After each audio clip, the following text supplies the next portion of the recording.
एमिति एक सहर कल्पना करंतु जेउठारे प्रत्येक रास्तारे गोटे गोटे रहस्य लुचिछि।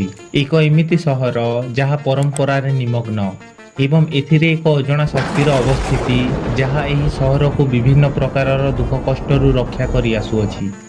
एही काल्पनिक सहररू किछि कम नुहे आम ओडिशार पूर्वतन राजधानी कटक। कटकर एही गहीर रहस्य कौन तार इष्ट देवी माँ कटक चंडी को नहीं रही अछि। तेबे किए से माँ कटक चंडी काहींकि से कटक एते प्रतिष्ठित देवी एवं केवल तार भक्त माने नुहे सारा सहर काहींकि तांकु सर्वोत्तम भक्ति रे स्वागत करे।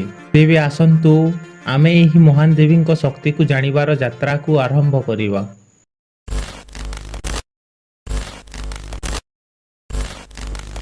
माँ कटक चंडी कहानी संख्या शताब्दी धरी प्रवाहित होईछि। तांको संपर्क रे कुहा जाए जे से कटक एक शक्तिशाली रक्षक एवं एही सहर उपरे तांकर आशीर्वाद सदा सर्वदा रही अछि।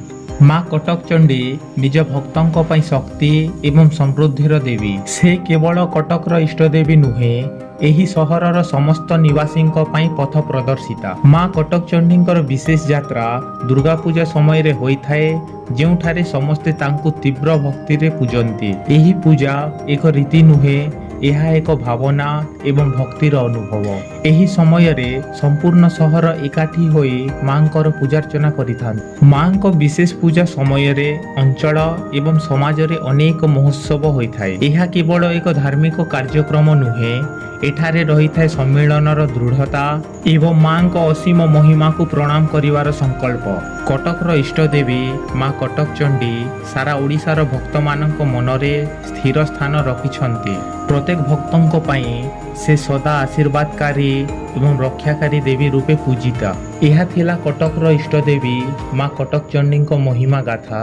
आगामी वीडियो रे क्यों जिल्लार इष्ट देवी विषय जानिबा को चाहुछन्ति सेही जिल्लार नाम कमेंट रे लिखि दियंतु एवं एमिति वीडियो पई चैनल को सब्सक्राइब करी बेल आइकन को क्लिक करंतु।